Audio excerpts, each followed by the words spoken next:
this is an iHeart podcast. Guaranteed human. This is Special Agent Regal, Special Agent Bradley Hall. In 2018, the FBI took down a ring of spies working for China's Ministry of State Security, one of the most mysterious intelligence agencies in the world.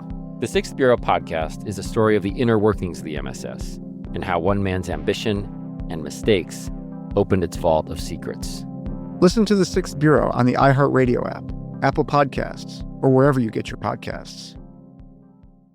I'm Amanda Knox, and in the new podcast, Doubt, The Case of Lucy Letby, we unpack the story of an unimaginable tragedy that gripped the UK in 2023.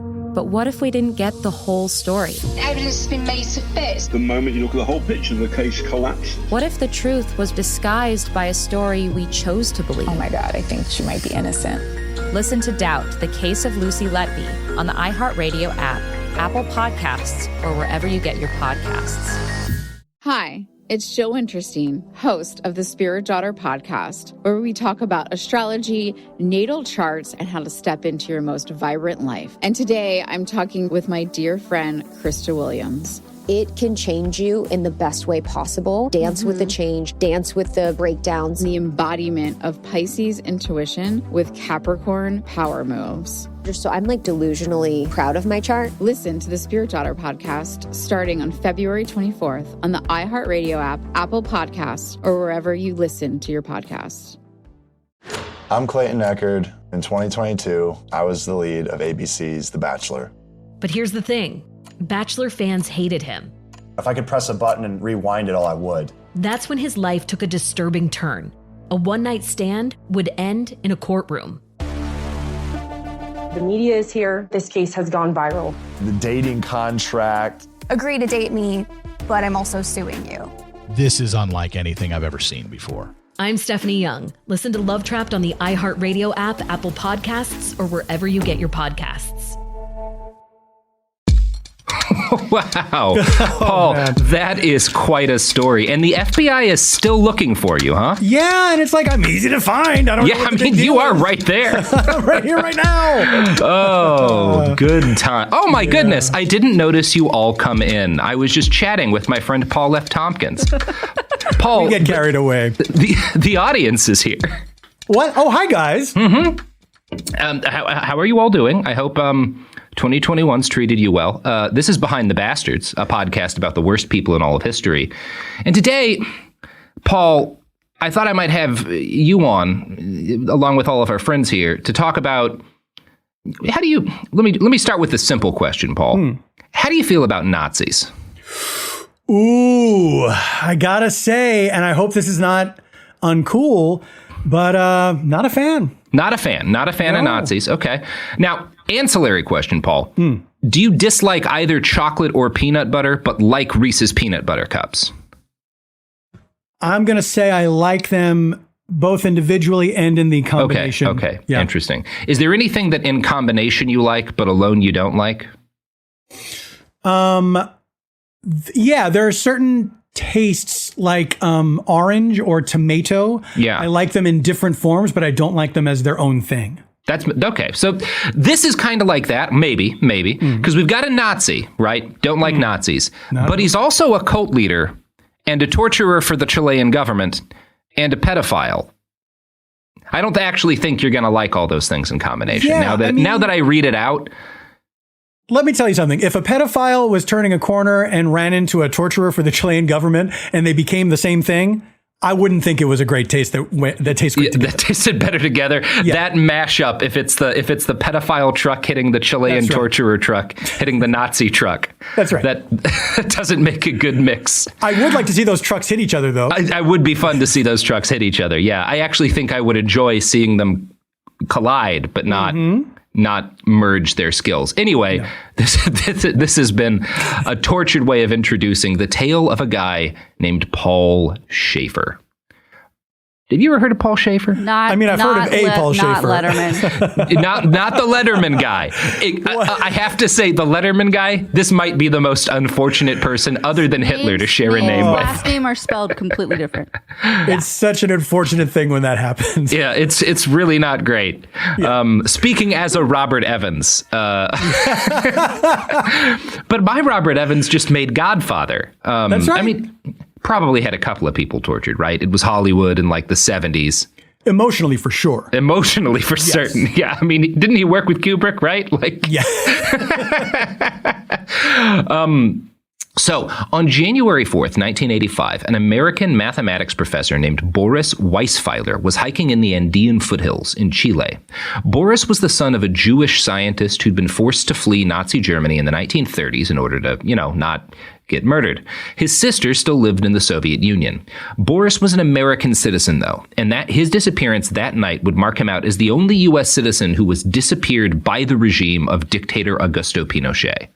So, Boris Weisfeiler. Now, as best we can tell, a local that Weisfeiler met noticed that he was wearing an old backpack that he'd taken with him from Russia that had Cyrillic letters on it, and he was dressed in khaki pants. And under Pinochet, communism, not good, not big fans of communism. So this local sees he's got Cyrillic writing on his backpack, turns him into the state authorities, who turn him over not to a government agency, but to a group of German nationals who lived in a nearby cult compound and specialized in torture for the Pinochet regime, as well as making bratwurst. Boris was tortured horribly for an unknown period of time before being shot in the head and dumped into a mass grave. I shouldn't have had that right after the bratwurst line. Bratwurst is part of life. It is, especially for these guys. Exactly. Now, while Boris's father had succeeded in escaping the Nazis, Boris was not so lucky because the German nationals who carried out his torture and execution were led by a charismatic Nazi apocalypse preacher named Paul Schäfer. It is entirely possible that when the time came, Paul himself pulled the trigger. And that's our little introduction to what we're talking about today. Are you pumped, Paul? My appetite has been whetted. Yeah. Much like the mention of bratwurst has done. I could go for some bratwurst. One thing that's fun about this week, Paul, is we're talking about a bastard who shares your first name. And the episode I'm writing this week is a bastard who shares my first name. We're talking about, I'm writing an episode about Robert Baden-Powell of the Boy Scouts. The Boy Scouts have been up to some fucked up shit when in the middle of a discussion of Nazi pedophile torturers, you mention them and go, ooh. Yeah. What a monster mash for this Halloween season. Yeah. 'Tis the season, Paul. Paul Schäfer Schneider was born in the town of Siegburg on December 4th, 1921. Or he was born in Bonn. It's also possible he was born in the small town of Troydorf near the Dutch-German border. I think all these towns are kind of near each other. As you might guess from the fact that credible sources have all provided me with 3 different birthplaces for the man, there's some mixed up facts about his early life. Some stuff happened in Germany about 20 years after he was born that made record keeping less than ideal in parts of the country due to, shall we say, spontaneous fires.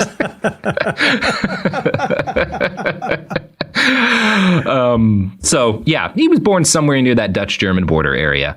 We don't know a tremendous amount about his early life. He seems to have been a very poor student and quite clumsy. The reason we know this is because we have one clear story from his childhood, and it's that while he was a preteen, he was attempting to untie his shoelaces with a fork. He screwed up, and he gouged out his own right eye. I mean, the physics of it. I know, right? You're working through it in your head right now, trying to figure out how you do it. I mean, like if this was a sketch, how do you even fake that? Had he had a rib removed? Usually that's for another purpose. I mean, that is, wow. That's a real go-getter. I'm not a coordinated man, but that is a fascinating act of discoordination. It's the antithesis of parkour. So when he was 12, Adolf Hitler became Chancellor of Germany. And since Paul was the sort of young man who was dumb enough to gouge out his own eye while untying his shoe, he really liked the Nazis. Big Hitler fan from an early age. Probably tied to the fact that he was not competent competent to untie his own shoe without serious injury. In 1939, on the eve of World War II, Paul tried to join the elite Schutzstaffel, or SS. They rejected him because he was missing an eye. Yeah, buddy, you're too dumb for the SS.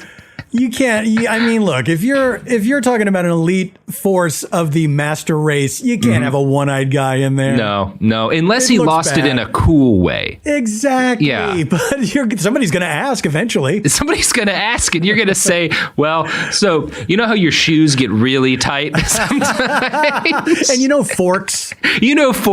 Those tricky bastards. Really, they're the Jews of the silverware world. Oh, Nazis. So, Paul was enthusiastic about Nazism still, and he joined either the Army or the Air Force. I've heard different explanations of this too. I think it's most likely he joined the Wehrmacht. Because he worked as a nurse, some sources will say medic. I think they were kind of the same basic gig at that time, in a field hospital in occupied France throughout the war, which is one of the better jobs you could have in the German army, right? The nightmare is being sent east. Being stationed in France is like, that's really where you want to be. He ended World War II as a corporal without a particularly exciting war experience. Corporal's also the same rank Adolf Hitler attained in World War I, which may have brought Paul some comfort as he prepared to endure several horrible years of everyone around him pretending they had not been Nazis for a while. A lot of awkward parties. That must be tough. So what did you get up to? Yeah, people are trying to pin down times and dates, locations. Yeah. I was at school, I think. Yeah, I was working on my degree. I've been rebuilding a classic car. I was in a hot air balloon trying to break a record. Around the world in 13 years or so. So Paul had not, again, when the war ends, we try to punish some of the Nazis. Paul's a corporal who worked in a field hospital. Nobody's after this guy, right? You'll hear people be like, he was hiding from the Allies. I don't think the Allies were looking for corporals who worked in field hospitals. And I've never heard any allegations he was involved in any war crimes, which I'm not saying obviously to defend him. He would have absolutely done a war crime if he could have. I don't think the Nazis thought he was competent enough to do war crimes. We got to keep this guy away from the war crimes. Look, we got it working just so. Whatever you do, don't let Schäfer in here. This shit is a well-oiled machine. Don't let Fort Guy into it. The Gomer Pyle of the Third Reich. So, he becomes a Lutheran pastor after the war, and he's hired to be a young people's leader at the Evangelical Free Church, where he preached the gospel and told boys how good it was to be abstinent. Now, that's a red flag to me. Some people are fine with that. I think if you're an adult and you decide to make it your job to tell teenage boys how bad sex is, there might be something questionable about you. Yeah. I mean, it's like having grown up in religion, that's just par for the course. It's like it's always a part of everything. But if you say, I want to focus on that, I think that you have to be a little concerned. Yeah, there's probably something up there. Yeah. And there was with Paul, because not long into his gig, people at the church started to suspect that he had mistreated some of the boys in his care. And you don't get more details than that in this instance. We can guess what he was doing because of the stuff that came out later. Although, just knowing the way, again, this guy's a pedophile on an industrial scale. I don't actually know if he'd started fully molesting them. It may have been, because people often take time to build up. He may have just been kind of a little bit inappropriate touching and stuff. He may have not built up to that at this point. We really don't know. Although rumors mistreat, I mean, usually if they'll say something specific if they can say a specific thing, but when it gets too grim, that's when the euphemisms come out. Yeah, exactly. So we don't know how bad it was at this stage, but the rumors about him were vague enough that there were no criminal charges filed, although he was forced out of the Free Church. Now, he had a lot of fans even at this point. He's a very charismatic guy. And so there were a lot of adults at the Free Church who were really surprised that he gets fired and still really liked him. One woman who knew him at the time, later told a documentarian, quote, "After Schäfer was fired, he lived for a while in the forest. He said he had a direct encounter with Jesus there and that Jesus had chosen him for a mission, founding something like a community of true Christians." So already, I mean, we've had a few red flags. Being a Nazi, red flag number one. I feel like, let's say I'm out in the forest and Jesus appears to me and says he's got a mission for me. Yeah, let's say that, Paul. I have to think back on all the people who have said similar things and how successful were those missions. Yeah. How often do those missions not end as nightmares? Yeah. Also, Jesus had his mission accomplished. Yeah. And then he was like, I'll come back when I'm ready. When I'm done.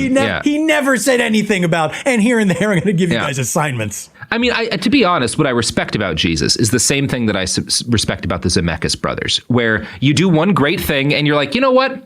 I don't need to do any more of these. I don't need to come back. We don't need to reboot Back to the Future. We're good. We're good. Right. I don't need to. We don't need a second coming. I got it right.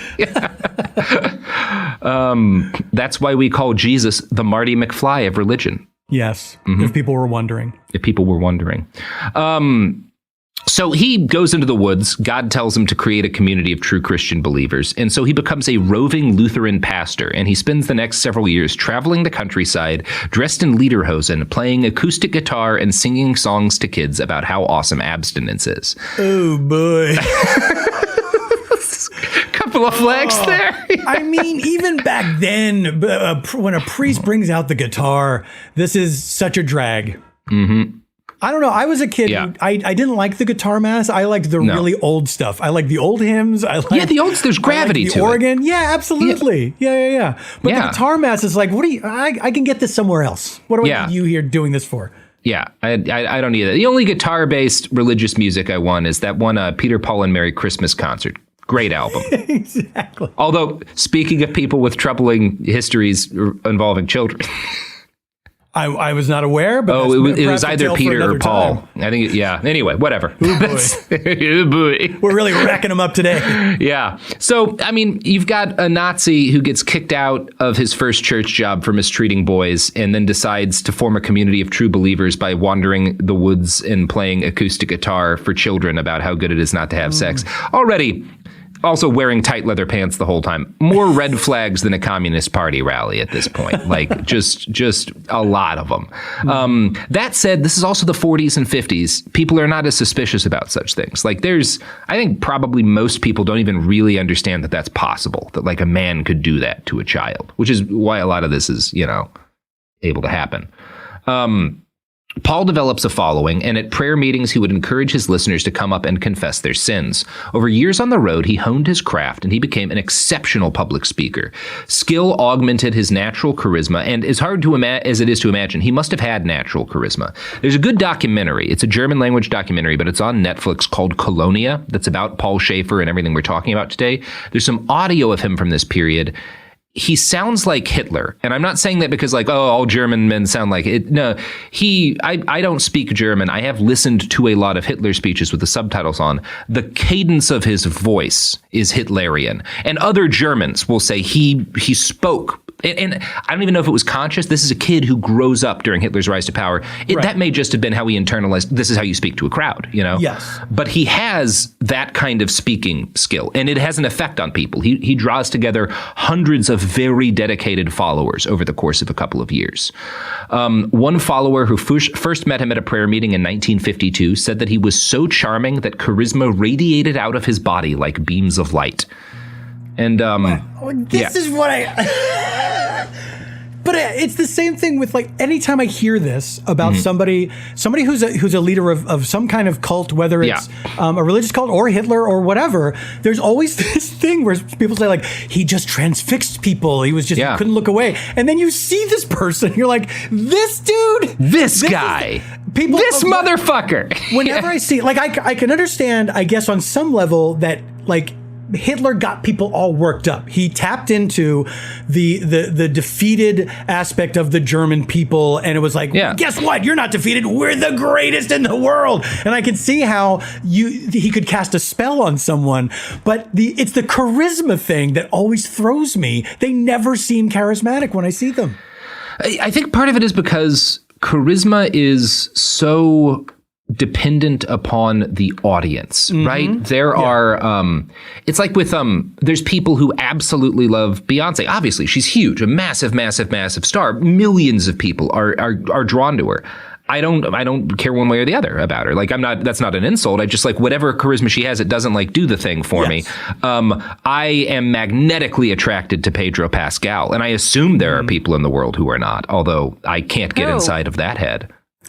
Who would dare? Who would dare? The funniest thing about his charisma, Paul, the absolute funniest thing about his charisma is that if you look at, again, Colonia Dignidad, this documentary on Netflix, if you look at the early footage of him from like the 50s when he's still a youngish guy, did you ever watch Star Trek The Next Generation? Of course you watched Star Trek The Next Generation. He looks like Barkley. Like he looks like Reginald Barkley. Wow. It's very weird because again, hundreds of people followed this man into an unthinkable situation, and he looks like Barkley. What a world. It just goes to show, it's just like, it's like Trump. There are people who find that man irresistible, and he looks like Donald Trump. Yeah. Like depictions of him, it's like, as this like great Superman are always so, it's chilling in a way because it's like, are we looking at the same dude? Yeah. What is happening here? And it's that they have a whole, however many years they've been alive, of life that has built them into a person who finds this person charismatic. That's the way it, that it's like I say, I think there is a cult who could ensnare everyone. I don't think anybody is impossible to be brought in by a cult. I don't think it's, unless maybe you've already been in a cult and like you get that kind of like PTSD. But I think everybody could at some point in their life be reached by some cult out there. It just depends. It's like a drug. Anybody could become an addict to something, Well, I accept your cult challenge, and we'll see about that. All right. Paul, are we having a cult off? Yeah, I'm going to start making calls. Okay. Attending meetings. This is what L. Ron Hubbard and Robert Heinlein did. Yeah. And we got both the Church of Scientology and the Libertarian Party out of it. So I think this could go really well. We'll do it good, though. We'll do it good, in a good way. We'll do it good. Yeah, I mean, we'll be nice cults. I'm still gonna have 20-year-olds build a navy for me and search for gold in the Caribbean. Oh no, that is non-negotiable. That is non-negotiable. Yes, absolutely. A lot of teenagers searching for gold for me. So, after several years in the proverbial and also sometimes literal wilderness, because I think he did live in the woods sometimes, Paul Schäfer had gathered enough followers and money, because, again, part of the whole cult thing is you get a bunch of people together, you have them pool their money so you can buy things. They buy a compound, which they intend to turn into an orphanage outside of a town called Troydorf for war widows and orphaned children. Now, again, this is the early 50s, mid 50s in Germany. A lot of desperate ass people. So like my family, my grandpa was stationed in Germany immediately after the war, along with a bunch of his brothers. Our family heirlooms are like, we have a bunch of 150-year-old antique precious grandfather clocks that he bought for like pennies because everybody was starving in Germany. And it's one of those things where it's like, that was the situation. There was nothing. So Paul is opening the center as like, okay, there's all these women whose entire families are gone. It's just them and kids, sometimes not even their kids, just children they took from their destroyed town or from this apartment building that collapsed. They need a place to stay. And that's on the surface a very good thing to do, right? And a lot of these people are also refugees from the East, people who, when the Soviets occupy, there's this, again, never to equate Soviet with Nazi war crimes because there's no equating, but a couple of million German women get raped during the occupation of Germany. It's a fucking nightmare. So a lot of these women who like have kids as a result of this and have no resources. And again, on the surface, creating a place to take care of these people, to educate their kids, to give them food, a leg up, one of the best things you could possibly do. But also, if you're a predator, anyone who's going to need that facility is going to be someone with almost no recourse to deal with the fact that you're preying on their children. Like, it's both, you could say, one of the best things you could do, and also as a pedophile, the best kind of situation you could create for yourself. And that's what Paul is doing. It's pretty bad, Paul. Yeah. It's pretty bad. And also, this is never really talked about in any of the coverage I've seen, but it has to have affected it. When you think about the women in that situation and what they had lived through during the war, I'm going to guess they're able to tolerate a lot more fucked up shit from Paul, just because it's like, well, I lived through World War II. Like, your barometer for what is an unacceptable situation is just completely off forever. And I think that's a big factor in this whole story. So Paul offers these women and their families food, security, and stability. And the people who are not, so there's a mix of, he's got these people who are living in the orphanage because they have nothing, and all of these people who live in the area around who are like middle class, and they're funding all of this because they tithe 10% of their income to Paul. That's one of the requirements for being in his cult. The other is that you have to confess your sins daily, ideally to him. I think it's always to him at this stage.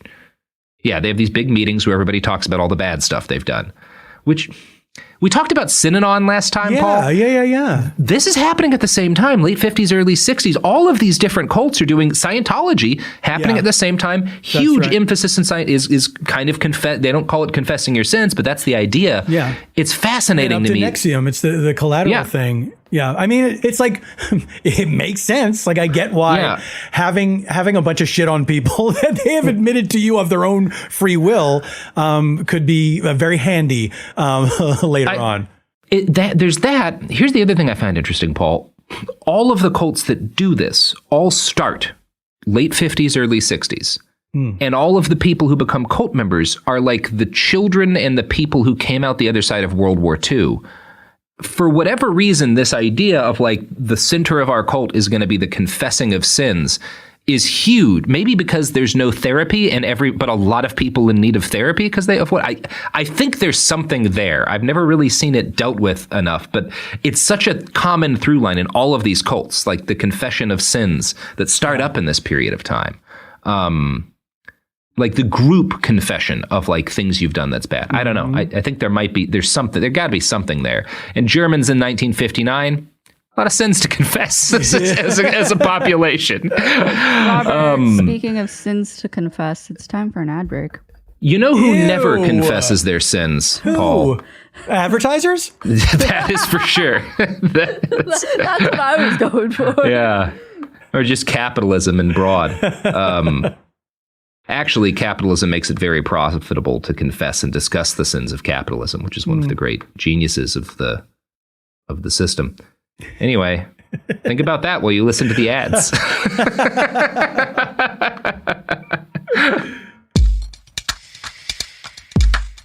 Hi, this is Jo Winterstein, host of the Spirit Daughter podcast, where we talk about astrology, natal charts, and how to step into your most vibrant life. And I just sat down with a Minnie Driver. The Irish traveller said when I was 16, you're going to have a terrible time with men. Actor, storyteller, and unapologetic Aquarian visionary. Aquarius is all about freedom-loving and different perspectives, and I find a lot of people with strong placements in Aquarius are misunderstood. A Sun and Venus in Aquarius in her 7th house spark her unconventional approach to partnership. He really has taught me to embrace people sleeping in different rooms, on different houses, in different places, but just an embracing of the isness of it all. If you're navigating your own transformation or just want a chart-side view into how a leading artist integrates astrology, creativity, and real life, this episode is a must listen. Listen to the Spirit Daughter podcast starting on February 24th on the iHeartRadio app, Apple Podcasts, or wherever you listen to your podcasts. In 2023, a story gripped the UK, evoking horror and disbelief. The nurse who should have been in charge of caring for tiny babies is now the most prolific child killer in modern British history. Everyone thought they knew how it ended. A verdict, a villain, a nurse named Lucy Letby. Lucy Letby has been found guilty. But what if we didn't get the whole story? The moment you look at the whole picture, the case collapses. I'm Amanda Knox, and in the new podcast, Doubt, the Case of Lucy Letby, we follow the evidence and hear from the people that lived it to ask what really happened when the world decided who Lucy Letby was. No voicing of any skepticism or doubt. It'll cause so much harm at every single level of the British establishment of this is wrong. Listen to Doubt, the Case of Lucy Letby on the iHeartRadio app, Apple Podcasts, or wherever you get your podcasts. I'm Clayton Eckerd, and in 2022, I was the lead of ABC's The Bachelor. Unfortunately, it didn't go according to plan. He became the first bachelor to ever have his final rose rejected. The internet turned on him. If I could press a button and rewind it all, I would. But what happened to Clayton after the show made even bigger headlines. It began as a one-night stand and ended in a courtroom, with Clayton at the center of a very strange paternity scandal. The media is here. This case has gone viral. The dating contract. Agree to date me, but I'm also suing you. Police search warrant. This is unlike anything I've ever seen before. I'm Stephanie Young. This is Love Trapped. This season, an epic battle of he said, she said, and the search for accountability in a sea of lies. I have done nothing except get pregnant by the Bachelor! Listen to Love Trapped on the iHeartRadio app, Apple Podcasts, or wherever you get your podcasts.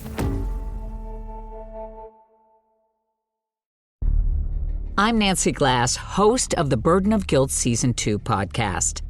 This is a story about a horrendous lie that destroyed two families. Late one night, Bobby Gumpright became the victim of a random crime. He pulls the gun, tells me to lie down on the ground. He identified Jermaine Hudson as the perpetrator. Jermaine was sentenced to 99 years. I'm like, Lord, this can't be real. I thought it was a mistaken identity. The best lie is partial truth. For 22 years, only two people knew the truth, until a confession changed everything. I was a monster. Listen to Burden of Guilt Season 2 on the iHeartRadio app, Apple Podcasts, or wherever you get your podcasts.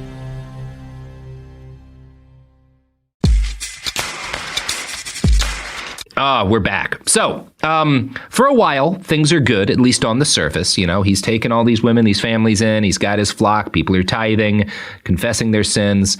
Obviously, the reality is that Paul is a pedophile, and again, a grand scale, which is why he established an orphanage in the first place. So he is molesting an unknown number, but certainly not an insignificant number of these kids. In 1959, one of the widows at his orphanage came forward to the police and reported Paul for molesting her kids. A warrant was issued for his arrest, and Schäfer fled to the Middle East with two trusted assistants. So he is now a wanted man in Germany and will be for the rest of his life. So he gets the fuck out of Germany, never comes back. It is important to note that a lot of, I don't know what percentage of his flock stays with him, but hundreds of them do. Couple of hundred people, maybe 300-400 people, continue to believe that he's a legitimate holy man, and that the allegations against him were, I think, part of a communist conspiracy is kind of the way it was generally justified. We don't know exactly how Schäfer talked to his flock about all this stuff, but we have some hints in how he explained this to them, and the fact that by the late 1950s, Paul had become a follower of an American evangelical preacher named William Branham. Now, this is going to be a digression, Paul, but it's a necessary one. That's in the fine. U.S., I'll allow a digression. Thank you. You said only one digression per episode and threatened me with your cattle prod, but I appreciate your openness. I'm feeling generous. 2 digressions today. Thank you. So, in the U.S. in the late 40s and 50s, there's this huge resurgence of evangelical Christianity, again, right after World War II. This is all tied to the Synanon and the Confession. When all of this is tied together. Specifically, what has a big surge is the kind of charismatic evangelism that would eventually evolve into the moral majority and the religious right. This is known historically as the post-World War II healing revival. Since it occurred right at the same time the Cold War kicked off, you won't be surprised to hear that it was profoundly anti-communist. And again, it's not until the 70s, like 73, 74, something like that, that it starts to become political in the traditional sense, like a right-wing movement, and anti-abortion gets tacked on and it becomes eventually like a part of the Republican Party. That hasn't happened yet, but it evolves from this. Jerry Falwell and stuff all comes out of this post-World War II healing revival, which is from the beginning rooted in anti-communism because of the Cold War. So all of this is a lot of stuff going on, is what I'm saying. Now, Branham, this preacher who Paul Schäfer comes to follow, is a preacher in Indiana. He's an evangelical preacher in Indiana. And Indiana in the late 1940s was still reeling from the second Ku Klux Klan. The KKK national office had been located there, and even though the Klan had faded in size and influence by the 50s, Indiana still had a lot of Klansmen. William Branham had been brought into the Pentecostal faith by an official Klan spokesman named Roy Davis. So the guy who brings Branham in is a Klansman, and as you might expect, Branham is rather hard right in his own beliefs, telling his tens of thousands of followers that they must strictly follow the Bible, reject communism, and ensure that women obey their husbands no matter what. Not great stuff coming in here. Branham later inducted a charismatic young preacher. So Branham gets brought in by this Klansman, and he brings in a charismatic young preacher to the evangelical faith, a guy you might have heard of named Jim Jones. Oh, boy. Oh, boy. We got a real best of coming for you today. This is like the Avengers of evil. Mm-hmm. Yeah, the Avengers of weird 60s cult leaders. Yeah. God. Yeah, and the guy who played, what's the name of the dude in the Avengers? The suit guy who gets killed in the first movie and then gets his own TV show. Yeah, Clark Gregg. Yeah. Honestly, wouldn't make a bad Paul Schäfer. Good actor. Doesn't look wildly different from him.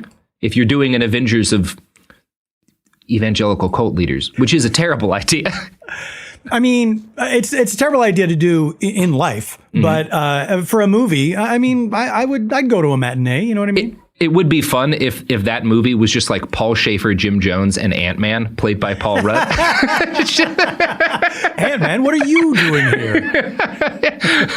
Why do you have hundreds of people in the jungle? So Paul Rudd could absolutely pull that off, by the way. For sure. Very charismatic. Yeah. So Branham brings Jim Jones into the faith, and Branham and Jim Jones do preaching revival meetings together in the late 1950s and early 60s. And I'm going to quote from a write-up by John Collins from San Diego University here. And Collins is writing about how this healing revival in the United States, Branham and Jones, how this influences Paul Schäfer. The healing revival itself coincided with the Second Red Scare of 1947 to 1957, and some revivalists of that era claimed to have prophetic insight into what they considered to be the impending destruction of the United States. The state of Indiana, heavily impacted by the propaganda of the Ku Klux Klan and its anti-communist speeches and literature, held crowds of people eager to hear any extraordinary insight into the turmoil ahead. 2 years prior to the Jones-Branham revival at the Cattle Tabernacle, William Branham began proclaiming the first of several of his doomsday predictions, claiming that 1954 was the year of destruction. Only 2 months prior to their revival, Branham updated his prediction to 1956 as the final year for America to accept his vision of the gospel. This prediction came with emphasis on his claim of a prophetic vision describing communist Russia's bombing northern Kentucky and southern Indiana. His doomsday predictions appear to have finally made an influence on Jim Jones by 1961. Jones himself began claiming prophetic vision of the same bombing. In November of 1961, Branham claimed that great men around the world were predicting that the first bomb from Russia would drop in Louisville, Kentucky, a mile from the Indiana border. Around the same time, in the fall of 1961, Jim Jones began claiming to have had a prophetic vision of Indianapolis being consumed in nuclear holocaust. So this is fascinating. This Jim Jones connection is fascinating because he and Paul Schäfer, both huge fans of Branham, and both do the same basic thing, which is take a group of people from their home country to a foreign country to create a cult that then does a tremendous amount of violence. One of the things that's... I'm sorry, what year are we talking about where Jim Jones gets involved? 61, 59, like wow, 59, so, Paul Schäfer flees. 61 is when Jim Jones, I think when he leaves, actually. So Jim Jones hits the ground running in terms of like... Well, no, Jones starts preaching with Branham in the 50s. Right. Okay, okay. So Jim Jones, we'll do a whole Jim Jones episode. It's fascinating. But one of the things that's interesting to me is that he and Paul Schäfer have the same kind of mentor guy, the same... basic journey, absolutely opposite politics. Paul Schäfer's a fucking Nazi, right? Like literally a Nazi. Jim Jones is a lifelong anti-racist activist. He spoke regularly about the need for socialism. Most of his followers were black. And a huge part of what he was doing, of why he took people out of the United States, was this nation is so lost to fascism and racism that we can't survive here. We have to flee to somewhere where we can create an ethical, multiracial society. Whereas Paul Schäfer is a Nazi. And it's fascinating that they have the same religious inspiration behind what they're doing, and they do the same things for exactly opposite politics. And they do it at the same fucking time.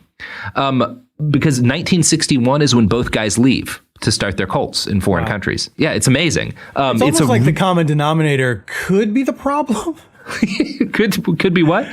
Could be the problem? Could be the problem. Yeah. Maybe we should look at what the common denominator is. Maybe the Pentecostal faith is. Yeah, I'm just throwing it out there. Yeah. I don't want to get too much into that. Don't want to be canceling the snake handlers. Well, let me just take a little sip of strychnine here. Yeah. Oh, yeah. Smooth. Do some psychic surgery.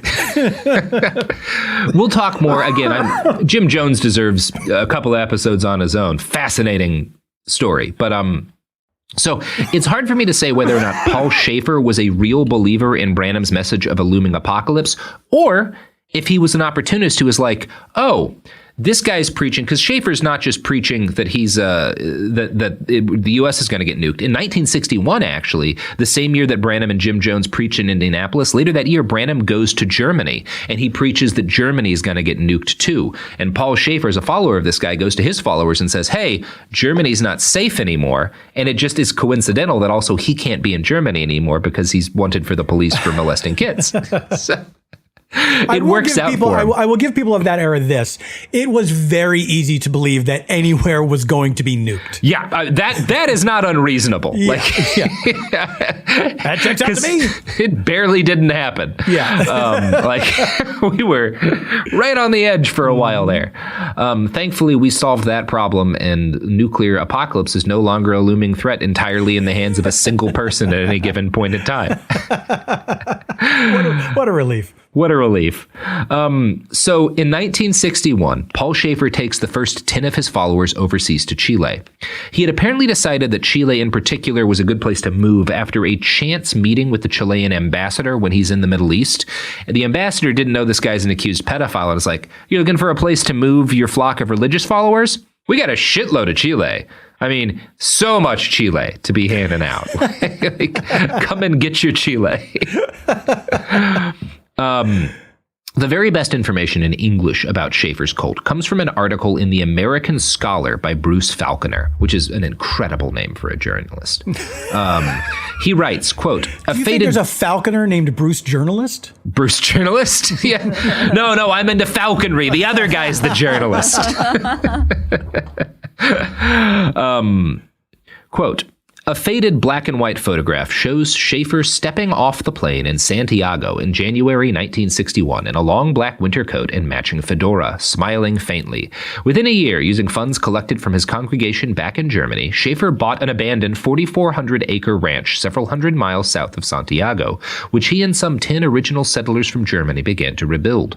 By the end of 1963, an initial group of approximately 230 Germans, the bulk of Schäfer's congregation, had immigrated from Europe to the newly named Colonia Dignidad, Dignity Colony. 2 more waves of German pilgrims followed in 1966 and 73, most belonging to the 15 families that formed the core of Schäfer's following. So this is the way this works, and there's footage of that documentary. It's a lot of like Wild Wild Country stuff, where you've got these groups of white people in the middle of the wilderness who are like putting together, building, these massive barracks and barns and whatnot from kind of unhewn wild land. And one of the things about this is that there's not enough space to host everybody at first. So he says at first, hey, we're just going to build one big barracks to host everybody, and everyone's going to live communally instead of in family groups and houses, but that's temporary. Don't worry, eventually every family's going to get their own house. It's just right now that's not practical. So keep that in mind. That's all that Chile. There's a lot, but you can't make a house in a night, Paul. Fair enough. I mean, you can if you're Jimmy Carter and you're motivated by the ghosts of all the war crimes you had to do as president. But Jimmy Carter's president, well, not quite president, but not far from it at this point. So Schäfer's passage into Chile was eased by the fact that the elected government at the time was led by President George Alessandri, a conservative who gave him personal permission to create his dignity colony. The land he bought was a former farm outside of a town called Parral, dead in the middle of Chile, nestled amongst the Andean foothills. It was a fairly isolated place, and this allowed Paul to exert something like total control over his followers. In Germany, most of his congregation had not lived with him. He did have his orphanage and a core of single mothers and children who had no choice but to stay with him, but much of his congregation had lived in their own private homes. People giving him money all had houses and stuff nearby. Now that they were all in Chile, though, everybody effectively lived with Schäfer and thus under his rule at all times, and he quickly took total control. Step one was to forbid anyone from engaging in private conversations. So you cannot talk if there's just two of you. As he tells his flock, quote, "If two are gathered, they are under the devil. If three are gathered, they are under Jesus." What? So because of Sophie, we're under the devil right now, Paul. Thanks a lot, Sophie. Wait, no, we're under Jesus because of Sophie. Never mind. If it was just you and I, we'd be under the devil. This is hard to keep straight. There's a lot going on here. I thought it would be simpler to keep track of, but it's like, it's actually, I'm a little messed up. Yeah, no, there's a lot going on here. A lot going on here, Paul. A lot of people accuse Jesus of being the devil too, Robert. That's right. That's right. Mm-hmm. And you know what? Maybe he was. We don't know. Oh, boy. Now that's another episode. Yeah, behind the Jesus. So, back in Germany, Schäfer's followers had been ordered to confess their sins on a regular basis, as often as possible, in group. This was ratcheted up, though. Sins now had to be confessed immediately, whether the sins were physical actions or just thoughts. Now, another key aspect of life at the Dignity Colony was that children and their parents had to be separated forever. Like... You see, that seems bad to you, huh? It's like, man, I don't know. What's amazing to me about, because this was Synanon too, right? Where they separated the kids. Yeah. You're right. Like, and right around the same time. Yeah. That's not an immediate red flag. It is always like, that's how sad cults are, is that you're so sucked into this thing that there must be something inside of you that said, is this right? That they're going to take my kids away from me? I feel like it's natural for children to be important to parents. It's almost like I'm having an instinct right now that I'm having to fight against. Yeah. This feels maybe unnatural. Maybe abandoning your children and having no contact with them through force is like not human. But what do I know? What do I know? He's holy. I'm not. He's the holy man who can't live in Germany for unspecified reasons. Also, I did tell him that I thought about a boob recently. Yeah. Oh man, I don't want that tit thing getting out. Yeah. He could tell my parents who were Nazis. So so parents and children had to be separated. Now, Paul, to go into this little detail, I need to note the source here is Wikipedia. And as a rule, I don't like to use Wikipedia as a source for my episodes, not because it's not useful, it's very useful, but because you can always trace the claims back, and that's always ideal. Yeah. But some of the claims for this episode are based on recorded conversations that Schäfer had with people, and those were translated by somebody who was doing the wiki, and that's where I found the translation. So right. We're trusting them a little bit on this. I don't see a reason not to particularly. But, caveat emptor. Caveat emptor, yeah. So this translation from Wikipedia claims that Schäfer justified his child-parent separation policy by claiming the problems in child education aren't the children. They are always the parents, because the parents are responsible for the sins of the children. True. I mean, yeah, that's not again. That's can be made. Yeah, that's good cult shit though, because that's the thing where it's like, okay, well, you can't argue that point, but it's irrelevant to the idea of separating children permanently from their parents. Like, exactly. Well, yeah, generally, if a kid is doing something fucked up, it's the parents. Something the parent did is involved because they're kids. So essentially, the reasoning is if you're going to do something, do it right. So if the parents are responsible for the sins. And it intrudes on the teaching. We just got to get those kids out of there. Got to get those kids out of there. Got to unparent them. That's the problem. Now, the reality, of course, is that, again, Paul Schäfer was a pedophile on an industrial scale. And as a pedophile, your best situation, the situation he had in the orphanage was pretty good, but obviously one of those moms was able to go to the cops because they were still living in society. The best situation is to drop out of society, have your own weird self-sufficient cult where parents and their children are forced to live separately, but you have total run over all of the facilities and couldn't go anywhere. That's your best case scenario as a pedophile. And he's orchestrated this. And I have to think, it's always the question, like, what did they believe? How much of it did they buy into? With any cult leader, you have that question. With Schäfer, maybe he believed something, but I can't help but see everything he's doing as this extremely calculated, years-long plan to develop the best case scenario for a child molester. Yeah. Like that really feels like at least a big part of what's going on here. Yeah. I mean, because I don't know. I have not studied pedophilia. I don't know from what I kind of just know from osmosis is like the thing that makes pedophiles so horrible is that they have convinced themselves that that this is okay to do and that people don't understand it. Yeah. And so it's like that's why I have to keep it hidden is because nobody would understand. They don't understand what a pure love this is or whatever.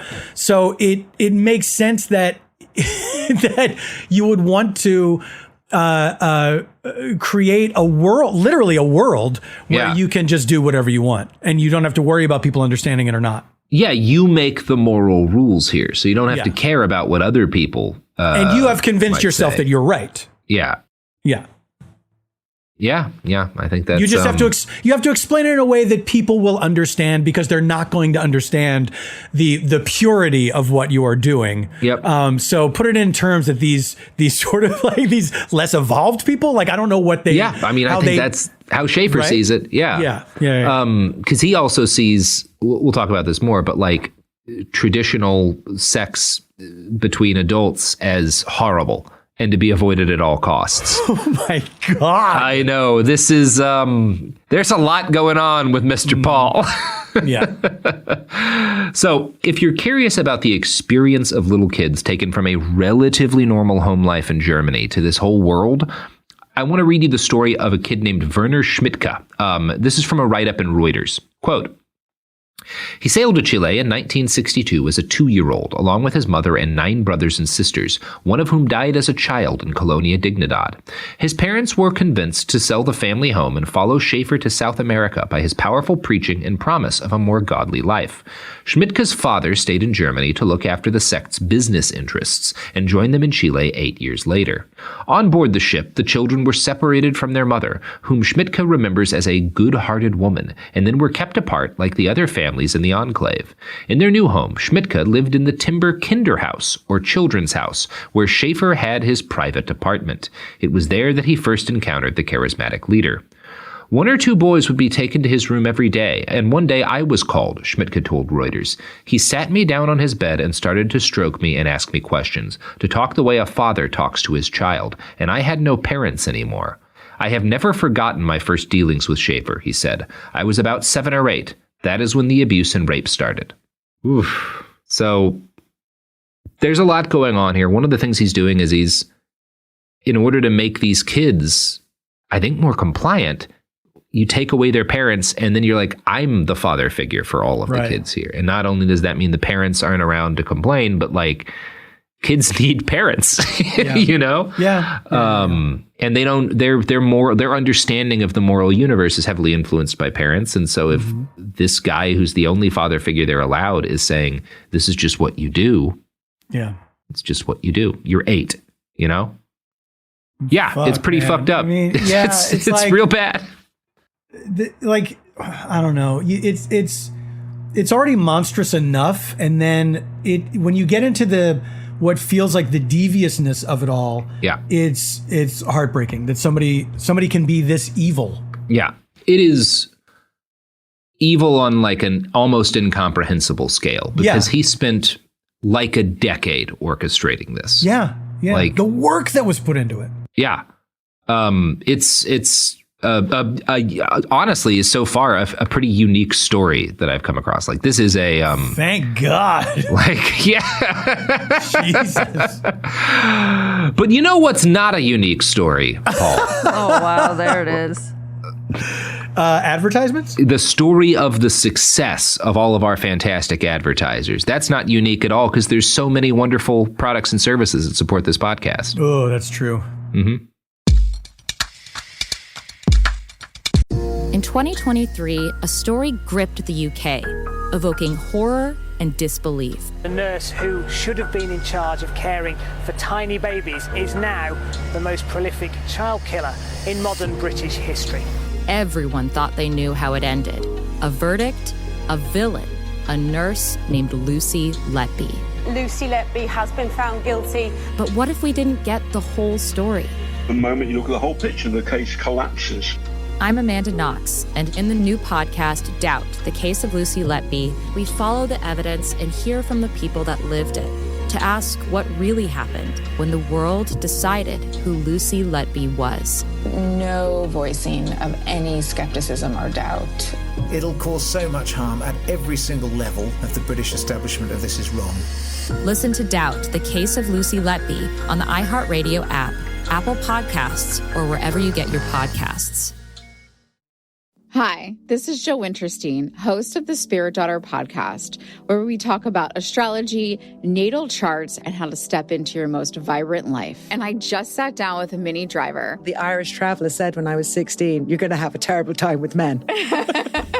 Actor, storyteller, and unapologetic Aquarian visionary. Aquarius is all about freedom loving and different perspectives. And I find a lot of people with strong placements in Aquarius are misunderstood. A Sun and Venus in Aquarius in her 7th house spark her unconventional approach to partnership. He really has taught me to embrace people sleeping in different rooms, on different houses, in different places, but just an embracing of the isness of it all. If you're navigating your own transformation or just want a chart side view into how a leading artist integrates astrology, creativity, and real life, this episode is a must listen. Listen to the Spirit Daughter podcast starting on February 24th on the iHeartRadio app, Apple Podcasts, or wherever you listen to your podcasts. I'm Nancy Glass, host of the Burden of Guilt Season 2 podcast. This is a story about a horrendous lie that destroyed 2 families. Late one night, Bobby Gumpright became the victim of a random crime. He pulls the gun, tells me to lie down on the ground. He identified Jermaine Hudson as the perpetrator. Jermaine was sentenced to 99 years. I'm like, Lord, this can't be real. I thought it was a mistaken identity. The best lie is partial truth. For 22 years, only 2 people knew the truth, until a confession changed everything. I was a monster. Listen to Burden of Guilt Season 2 on the iHeartRadio app, Apple Podcasts, or wherever you get your podcasts. I'm Clayton Eckerd, and in 2022, I was the lead of ABC's The Bachelor. Unfortunately, it didn't go according to plan. He became the first bachelor to ever have his final rose rejected. The internet turned on him. If I could press a button and rewind it all, I would. But what happened to Clayton after the show made even bigger headlines. It began as a one-night stand and ended in a courtroom, with Clayton at the center of a very strange paternity scandal. The media is here. This case has gone viral. The dating contract. Agree to date me, but I'm also suing you. Please search warrant. This is unlike anything I've ever seen before. I'm Stephanie Young. This is Love Trapped. This season, an epic battle of he said, she said, and the search for accountability in a sea of lies. I have done nothing except get pregnant by the Bachelor! Listen to Love Trapped on the iHeartRadio app, Apple Podcasts, or wherever you get your podcasts.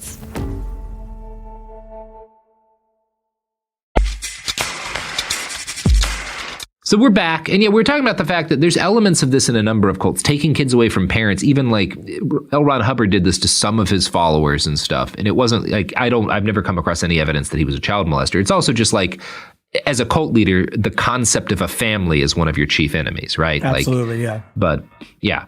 So we have no way of knowing how many children Schäfer abused. It's not even entirely clear to me. I think it was boys, just boys, but I can't say that to a point of certainty.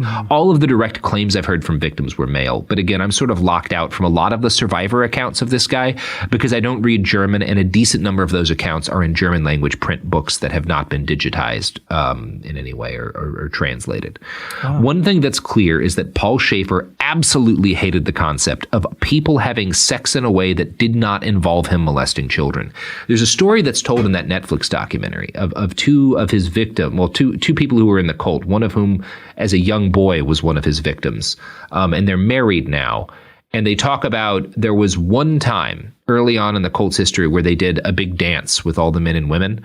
And Schäfer saw, the way they tell the story, he saw a couple of like young couples, like little kids who were clearly like into each other, including this couple who again later get married, dancing together. And it enraged him because he was jealous of the boys, that the girls were like, that's why he starts to separate the sex, because he's insanely jealous that there will be rivals for the attention of these little boys. And that's why he separates the genders. That's what they claim. I don't know, like, you know, they're coming at this from one perspective. I don't know how much of it was planned ahead of time. But one of the things that's interesting in that documentary, while the husband relates the stories of the time Schäfer abused him, his wife is sitting there next to him, who was also in the cult. And I think if you want to look at the purest expression of hatred I've ever seen on a human face, her face in that scene is it's chilling. Obviously completely justified, but it is quite a thing to see. So back in Germany, Schäfer had obviously preached about abstinence constantly. And now that he was in Chile, he insisted that everybody be abstinent, even married couples. Schäfer preached that women were temptresses who would uncontrollably drive men to sexual sin and pull them away from God. Channeling his spiritual mentor, Branham, he argued that this was why women needed to be tightly controlled by men. But unlike Branham, he didn't believe that husbands could be trusted with this job. Only he could keep sexual anarchy at bay. Right? So he's taking this traditional Christian cult leader is like, women have to be controlled because of their uncontrollable sexualities. So you have to make sure women are tightly on a leash until they're married, and then it's the husband's responsibility. Schäfer's like, even if they've got a husband, they'll be fucking, and God doesn't want people fucking. You know what? Let me take care of this. I got a better idea. I'll be in charge of it, so you don't have to worry about it. Isn't that great? Mm-hmm. Let's work for you. Yeah. Less work for you because you just can't. As time went on, women and men were entirely isolated from each other at the Colonia. Women were dressed at all time in baggy sackcloth dresses that were meant to hide every hint of breasts or hips. They wore their hair in tight buns. Both men and women engaged in constant hard labor, sometimes for 12 hours a day, to ensure they were too tired to bone. The side effect of this is that they made a lot of money for Paul Schäfer. These are Germans, you know. They're good at working. Industrious people. Right. Yeah. So after he'd arrived in Chile, his agents back in Germany had succeeded in selling his old orphanage, which he used to buy a German stone crushing machine in order to operate a profitable quarry. His followers began to farm too, and in a few years they were selling both wheat and quarried stone. Gradually, they build up a financial base. They do start selling like bratwurst and stuff, like they start making and selling, like raising animals, making German food products to sell to Chile, like Argentina, has a sizable German expat community for reasons that are not great. But all of this allows them to build a financial base, and they were able to build a lot of infrastructure on this compound, including several barracks for the faithful to live in. And again, it starts as like, we all have to live in the same barracks, and then all men have to live in one, and all women have to live in the other, because we haven't been here long. We don't have time to make everyone a house. And then gradually, Schäfer's like, you know what? Nobody's getting houses. You're all living communally. Except for me, I have a bedroom in the children's house. Oh, I just feel like the mental gymnastics that people in a cult have to go through with all of the plans changing all the time. Like it's the same story every time, where it's like, I promised you this, but now there's a different thing. I told you I was immortal, but guess what? now I'm this. Like, and these poor people have to keep, it must, like the number it must do on your brain to just be in that kind of denial and say like, well, I mean, he is the sort of God on earth to me, and I just have to trust that he knows what's best, even though he's changed this plan every single time. You know what? There's an element of it that this is like, if you've ever been in a relationship that gets really bad and you're living together and it becomes intolerable, but you're like, oh, shit, we gotta like figure out what to do about the lease. Like we have to separate our stuff, all this stuff we bought together. We have to figure out who would, and you just continue to stay in an intolerable situation because you think about like the logistics of getting out of it. These people don't come to Germany being like, yeah, everyone will be separated. You'll have no family. You'll live in a barracks with everyone of the same gender and age as you. They're told like, well, come over here. We're going to build this godly community. Everyone will have their houses eventually, but we got to do this first and this first and this first. And then it becomes clear that like, oh no, this has changed and this is never going to happen. But you're there. And you don't have a passport. Paul has your passport. I can't get out. Yeah, exactly. Exactly. Yeah. It's difficult. People just accept things, and also like everybody you know's there. Like, what are you going back to? That said, while most people go along with this, there were folks who rebelled from the beginning, and Bruce Falconer writes about these rebels. Quote, a rebel named Wolfgang Müller tried to escape on 3 separate occasions. Twice, once in 1962 and again in 1964, he fled to the home of a Chilean family in a nearby town. And twice, members of the Colonia's security force found him there and brought him back. Both times, Müller was beaten and forcibly sedated. On his third and final escape attempt in 1966, he made it as far as Santiago, where he received police protection and sought refuge in a German embassy safe house. On orders from Schäfer, 15 members of the colony stormed the house in an attempt to recapture him. After a fistfight with police, they fled. Soon after, Müller left Chile and found safety in Germany, where, despite his repeated accusations against Schäfer, government officials took no action. And there's this mix with the German government of, on the grand scale, shameful failure to do anything about this. On an individual scale, there's some very heroic members of the German government. When this kid finally escapes to Santiago, he goes to like the German ambassador, basically, in Santiago and tells him what's happened. And this guy hides him in a safe house and like it's significant danger and eventually helps him smuggle out to the country. So there's this mix of like the German government, total failure. Individuals within the German government do a lot of laudable work to try to help this guy and other people escape when they're able to get out. It was actually the Chilean government, which is not going to get a lot of praise in this article, that first attempted to investigate Müller's allegations against Schäfer. In 1968, they sent a parliamentary delegation to look into the claims of torture. Schäfer had his children sing for the delegation and then plied them with a meal of excellent food.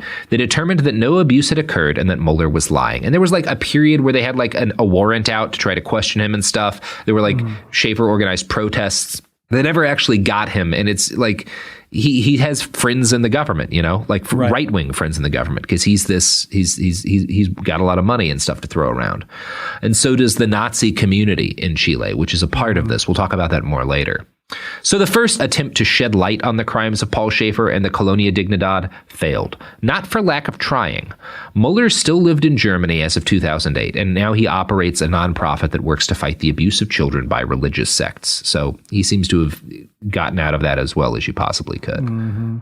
Now, there were several attempts by children to flee the abuse of the Colonia during the 1960s. One of the first was Helmut Hopp. He was caught and punished, but he had a chance to redeem himself in Paul Schäfer's eyes in 1966, when another teenager succeeded in escaping. Wolfgang Knies fled and managed to reach the German embassy again. He made allegations that he'd been tortured and sexually assaulted, and he made these directly to the press. To deal with this, Schäfer convinced Helmut Hopp, who had just been trying to escape himself a few years earlier, to go to Santiago and accuse Knies of lying and having sexually assaulted him. So he's like, hey, you want to get back in my good graces? Like, I'll make you my number one boy, but you got to go say, number one, this guy's lying, and number two, he's the one who's doing the sexual assaults. This successfully muddies the waters, enough that Knies's allegations don't do any permanent damage to the cult.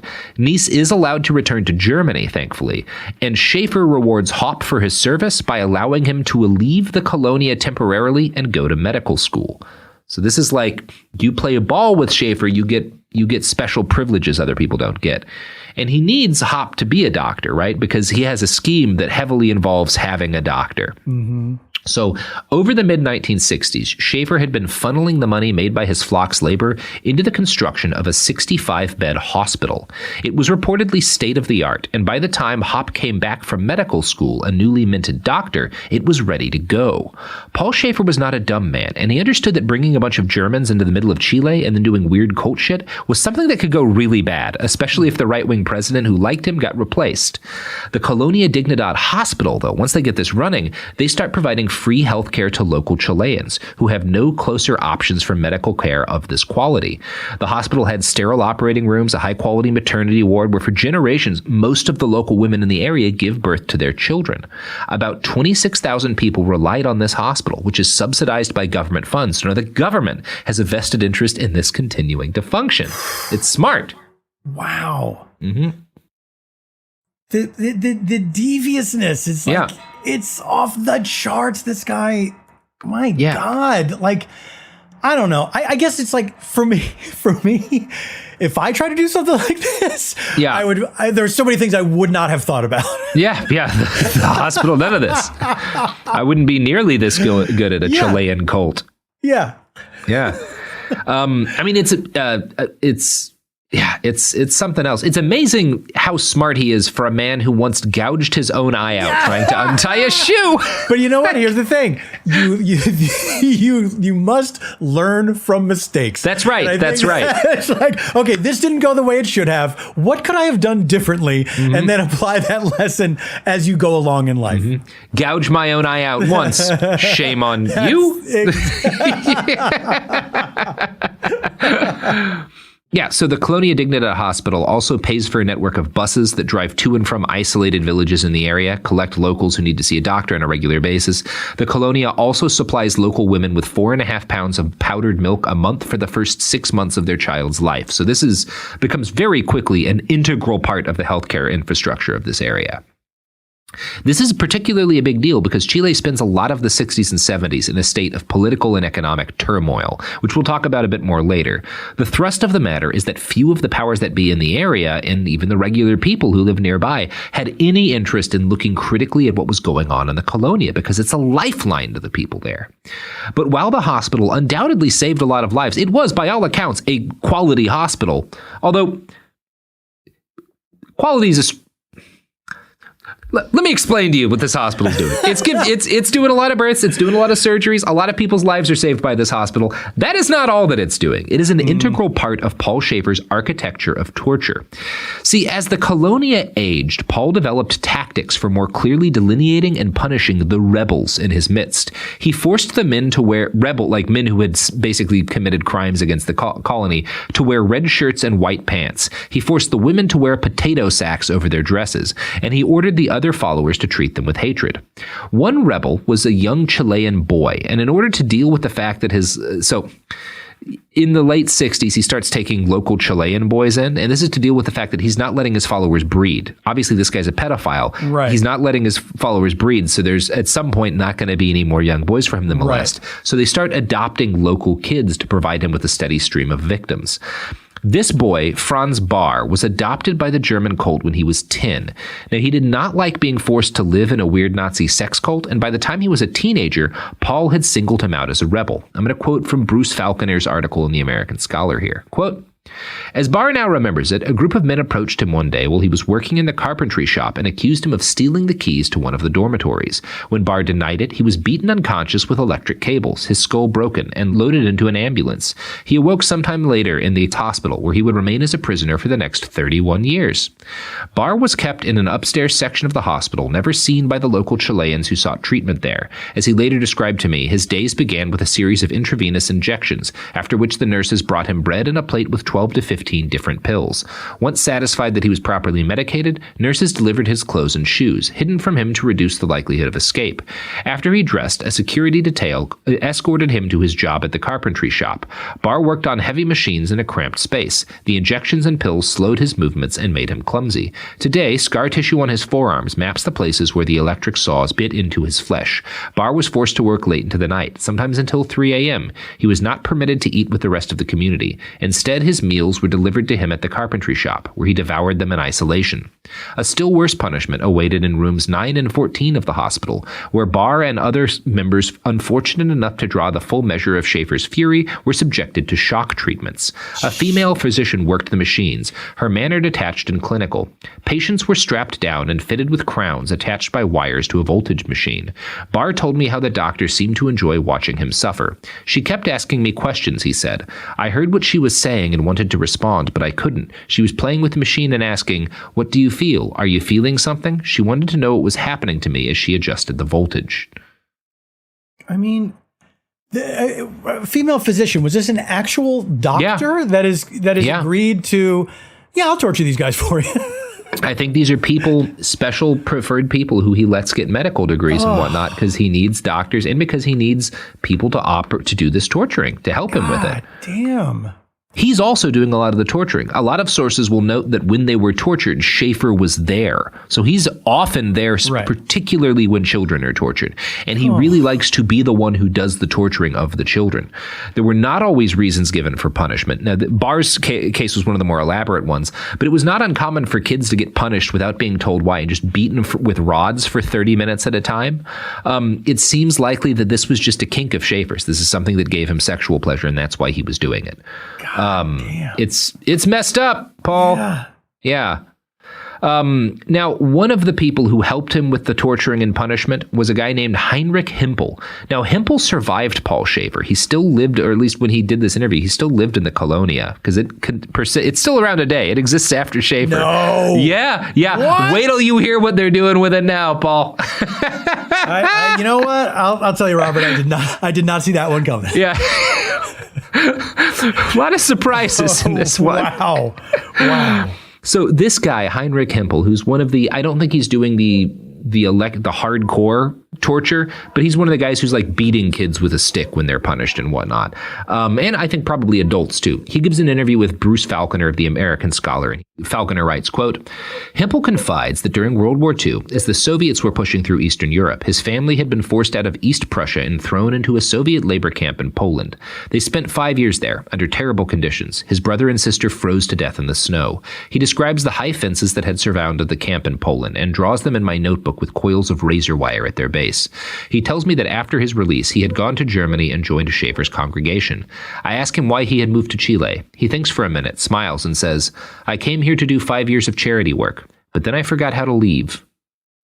And that's a key in why people are willing to accept this brutality and why some of these people are willing to do this brutality. You have to think about what was their fucking childhood like. They were Germans in the early 40s, you know? Like, everything that's happening seems a little bit less fucked up if your childhood was, my family starved to death in a prison camp after the war when I was a child. Like, you know, it's a real man hands down misery to man situation.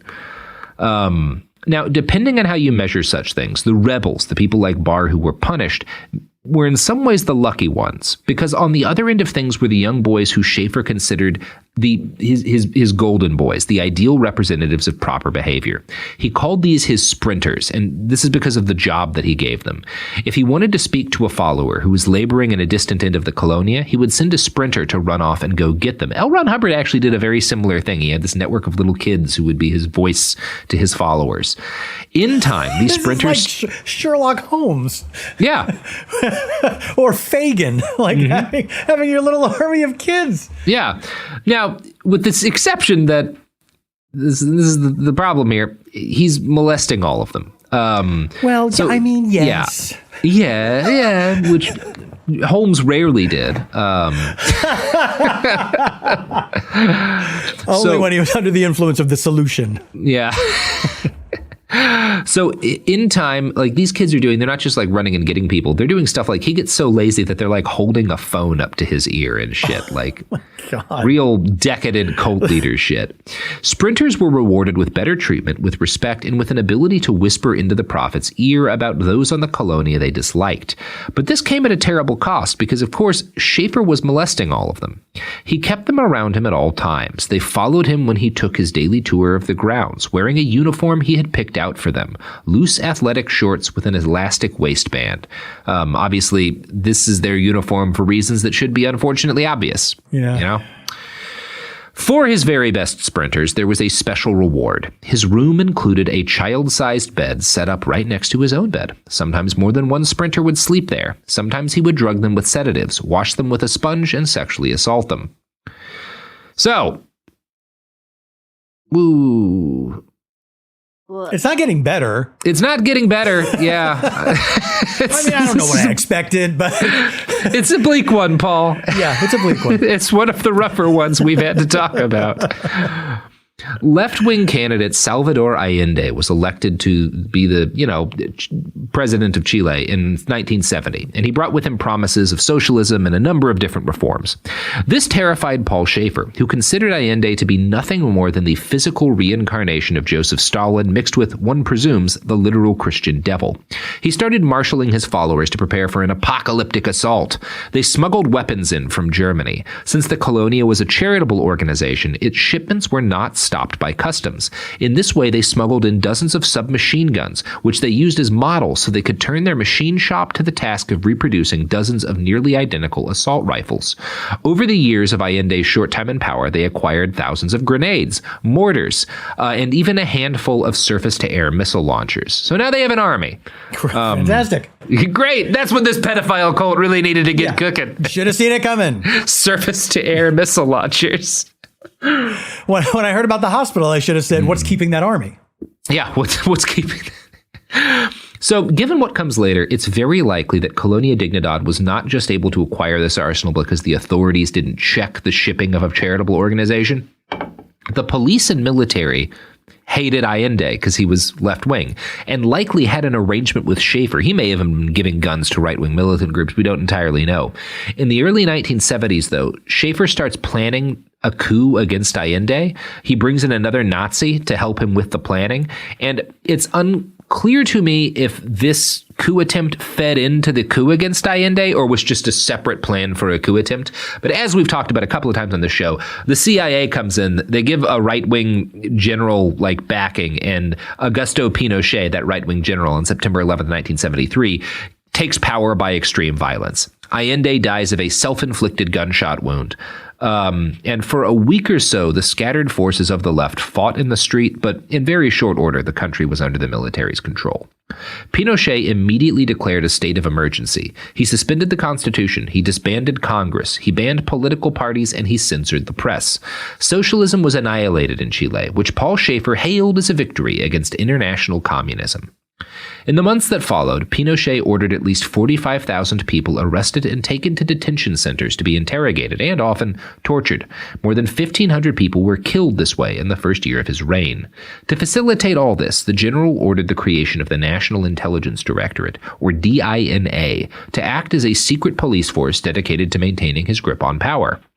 But it's actually kind of hard to do that. I don't know if you've ever tried to build a brutal intelligence apparatus from scratch, Paul. Not an easy task. It's really, we're trying to do it now at Cool Zone Media, and Garrison and Chris barely understand how to attach a nipple to a car battery. I mean, are you terrible at it. Are you saying I shouldn't bother? No. I mean, you gotta try, Paul. You look, a journey of 1,000 steps starts with one step, right? That's true. That's a journey true. of 45,000 dissidents tortured. You got to start torturing, All right. Yeah. Okay. Yeah. You know what? I needed that pep talk, and thank you. Thank you. Just trying to encourage you. I give up too easy. That's my problem. Yeah. I mean, that's why most people never get the kind of secret police force they deserve. Yeah. So the good news for the fascists, the bad news is that the bad news for the fascists is that it's actually hard to find a lot of people who are willing to torture folks to death. Most folks, even most folks who are shitty, aren't up for that. Even among the people who are assholes. The people that want to do it, they really want to do it. They really want to do it. And the great news for Pinochet is that there's this heavily armed Nazi commune full of psychopaths who have been torturing their own children. So if they're psyched to torture people for the dictator, right? They got no issue with that at all. And in very short order, Colonia Dignidad becomes one of Pinochet's most well-used torture and execution sites. We're going to talk more about that in part 2, Paul. But that's kind of a bummer note to end the episode on. And so in the interest of closing things out on a more upbeat note, I got a little story, Paul. A little story about Santa Claus. Aww. All right.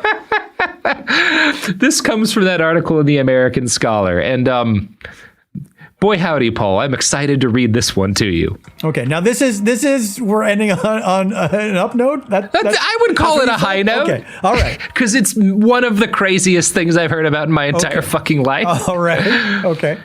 No one inspired greater love and admiration among the children of the Colonia than Santa Claus. It is said that in the days shortly before Christmas one year in the mid-1970s, Schäfer gathered the Colonia's children, loaded them onto a bus, and drove them out to a nearby river where, he told them, Santa was coming to visit. The boys and girls stood excitedly along the riverbank while an older man in a fake beard and a red-white suit floated towards them on a raft. Schäfer pulled a pistol from his belt and fired, seeming to wound Santa, who tumbled into the water, where he thrashed about before disappearing below the waves. It was a charade, but Schäfer turned to the children assembled before him and said that Santa was dead. From that day forward, Schäfer's birthday was the only holiday celebrated inside Colonia Dignidad. He's so jealous of these kids' attention that he literally murders Santa Claus in a river. Sorry, Santa. That is extra. I can't just. I mean, to have a brain. Yeah. That came up with that. That comes up with that fucking idea. I in a weird way, I have to respect it. Yeah. It's like when you hear about like some of the like L. Ron Hubbard infiltrating the federal government more than the USSR ever did. It's like, God damn. It's not only not letting kids have Santa. Yeah. They need to know he's dead. I got to take this motherfucker out. I can't have him around. Drop this son of a bitch. This guy who doesn't exist. And it has to be, the whole story that he told them has to be that like, well, he flew over the Colonia, so we shot him down with one of our SAMs. Then I executed him in the river. Jesus. Exactly. They have to see it. Yeah. Santa's a thing that's just told to kids. They believe it. I can't trust that. I have to kill him.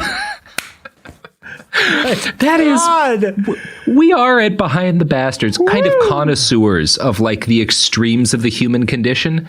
That's one of the wildest things I've ever heard of a human being doing. 100%. 100%. That is beyond rattlesnake assassination levels of like wild. So miles beyond. Miles. Real A-level shit here. Schäfer's playing in the big leagues. God damn. Man. I'm going to say it. That's the one to beat. That's the one to beat. That's the one to beat. Yeah. Anybody can torture. Anyone can assassinate. This is the one. This is like gold standard. Yeah, this is our new gold standard. Good luck, other criminally insane madmen. Yeah, you've got quite a thing to top here. If you're not arranging Santa's assassination in front of children, turn around and walk out that door. I got no time for you. I don't want to hear your story. Yeah. Wow. Oh, Paul, that is going to close us out for part 1. That was a journey, man. That was a real journey. Yeah. Oh, you weren't lying. Okay. Yeah. From gouging his own eye out, untying a shoe, to murdering Santa Claus in front of an audience of children. What a fucking tale. We covered some ground, my man. Yes, we did. Well, Paul, you got anything to plug? I will say I did a show this past Saturday called The Uncanny Hollow. I did a live show in here in LA, but it's available online. We archived it. We filmed it and archived it. And if you'd like to see that, you can go to dynastytypewriter.com. It is a sort of Twilight Zone-ish sketch show that I did with an awesome cast, and it was a blast. So yeah, go check that out online. That sounds great. We love Dynasty Typewriter. Yeah. Those guys are the best. They're the best. Fucking rad. So check that out. Check Paul out, and don't move to Chile with a Nazi cult leader. I thought you were going to say don't murder Santa Claus. That, I mean, look, I'm a Texan. So somebody comes into my home without asking, you got to do what you got to do. And on that note, that's part 1. Yeah. Oh, boy.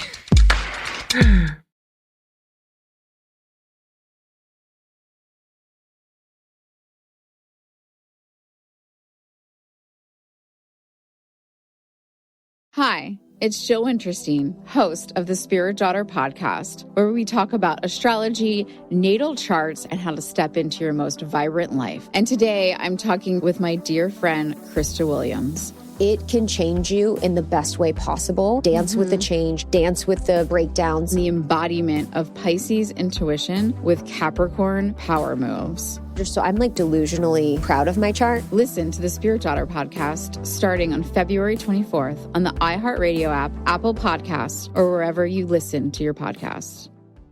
This is Special Agent Regal, Special Agent Bradley Hall. In 2018, the FBI took down a ring of spies working for China's Ministry of State Security, one of the most mysterious intelligence agencies in the world. The Sixth Bureau podcast is a story of the inner workings of the MSS and how one man's ambition and mistakes opened its vault of secrets. Listen to the Sixth Bureau on the iHeartRadio app, Apple Podcasts, or wherever you get your podcasts. I'm Amanda Knox, and in the new podcast, Doubt, the Case of Lucy Letby, we unpack the story of an unimaginable tragedy that gripped the UK in 2023. But what if we didn't get the whole story? Evidence has been made to fit. The moment you look at the whole picture, the case collapses. What if the truth was disguised by a story we chose to believe? Oh my God, I think she might be innocent. Listen to Doubt, the Case of Lucy Letby on the iHeartRadio app, Apple Podcasts, or wherever you get your podcasts. I'm Nancy Glass, host of the Burden of Guilt Season 2 podcast. This is a story about a horrendous lie that destroyed 2 families. Late one night, Bobby Gumpright became the victim of a random crime. The perpetrator was sentenced to 99 years until a confession changed everything. I was a monster. Listen to Burden of Guilt Season 2 on the iHeartRadio app, Apple Podcasts, or wherever you get your podcasts. This is an iHeart podcast. Guaranteed human.